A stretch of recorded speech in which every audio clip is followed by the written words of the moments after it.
Армысыздар.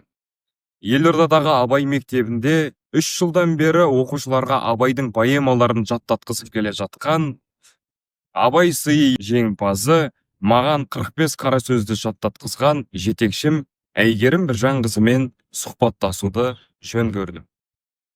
Қайырлы күн, Әйгерім Біржанқызы. Менің сізге бірнеше сұрағым бар. Жалпы сіз 3 жылдан бері зерделі зейін жобасын қандай мақсатта өткізіп келесіз? Бұның өзектілігі неде?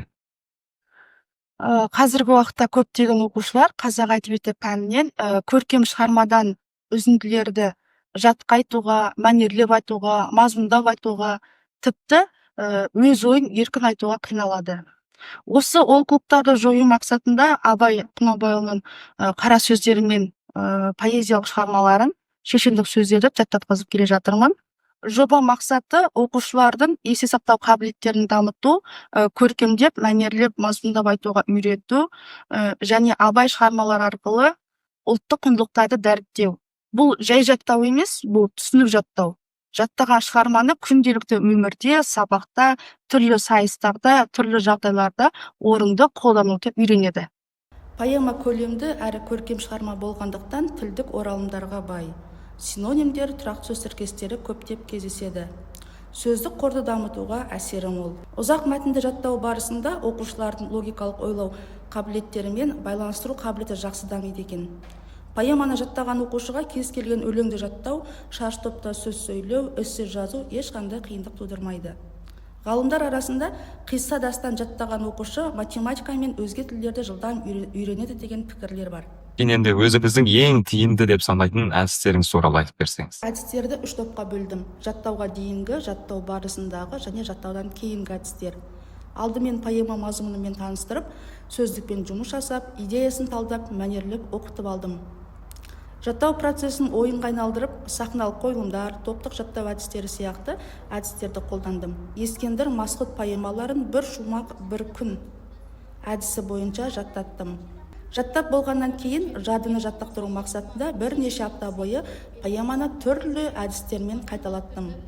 Қайталау барысында жекпе-жек, эстафета, дирижер, оркестр секілді әдістер нәтижесін берді. Себебі оқушыларды жалықтырмай, қызығушылықтарын арттырды. Кіл жүйрікте кім жүйрік екенін анықтау үшін жыл сайын дәстүрлі түрде поэманы жатқа айтудан сайыс өткізіп келемін. 100-ден жүйріктер бағалы сыйлықтармен марапатталды. Енді келесі сұрақ, осы жобаңыз қаншалықты нәтижелі әрі сәтті болды деп ойлайсыз? Нәтижесінде оқушылардың жылдам жаттау және айтылым, жазылым дағдылары қалыптасып, оқу үлгерімі мен білім сапасы артқанын байқауға болады. 7-ші сынып оқушысы Батырхан қызы Шынар ұйқас қуалау, үштік қайталау әдістерін пайдаланып, аз уақытта 105 өлең жаттады. Қалалық Абай оқуында 2-ші орынды иеленді. Арғынбаева Ұлпан да осы әдістер бойынша өткен оқу жылында 170 өлең жаттап, республикалық Абай оқуынан 2-ші орынды иеленді. Шәкірттерім республикалық Бітібаев атындағы қазақ тілі олимпиадасы, абайтану олимпиадасы, шешендік сайыстар мен түрлі көркемсөз байқауларынан жүлделі орындарды иеленіп жүр. Ал енді сіз осы поэма жаттау тәжірибеңізді басқа ұстаздармен де бөлістіңіз бе? Я болмаса, ол ұстаздардың тарапынан сол тәжірибеңізге деген бір қызығушылықтар болды ма деген сұрақ. Мектебімізде өткен республикалық конференция кезінде жоба жұмысын қатысушыларға таныстырып, шынайы баға мен жылы лебіздерін естідім.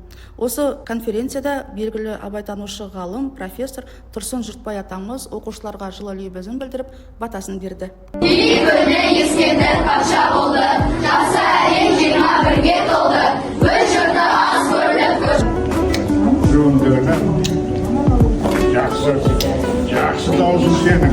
Арың бақты болдыр. Не деген жақсы мектеп мынау.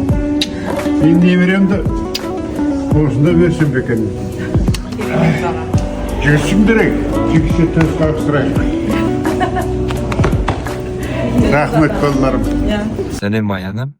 Менің енді саған бір сұрағым болып тұр. Жалпы осы зерделі зейін жобасына қатысу және Абайдың поэмаларын жаттау саған қандай көмегін тигізді? Зерделі зейін жобасы маған үлкен көмек болды.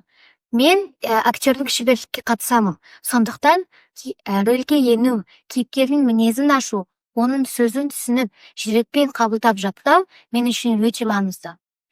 Бұл жоба сол қабілеттерімді дамытуға үлкен ықпал етті. Бұрында ұлпан жетпіс өлеңді қалай жаттайды екен деп ойлайтынмын. Ескендір Масғұт поэмасын жаттағалы өзіме сенімім артып, 120 өлеңді жаттап шықтым. Ал қалалық байқауға 105 өлеңмен қатысып, кейін 18 өлең қосып, 120 өлең болдым. Поэмалар ұзақ болғанымен, әсерлі, мағынасы терең әрі әсерлі болғандықтан, әр жолы есімде жақсы сақталды. Бұл өлең жаттауға жақсы көмек. Абайды тану, өзіңді тану. Абайды түсіну, өмірді түсіну. Ал мен үшін абайды жаттап, оның 45 қара сөзін жүрегімде сақтау, ұстазым сыйлаған баға жетпес қазына.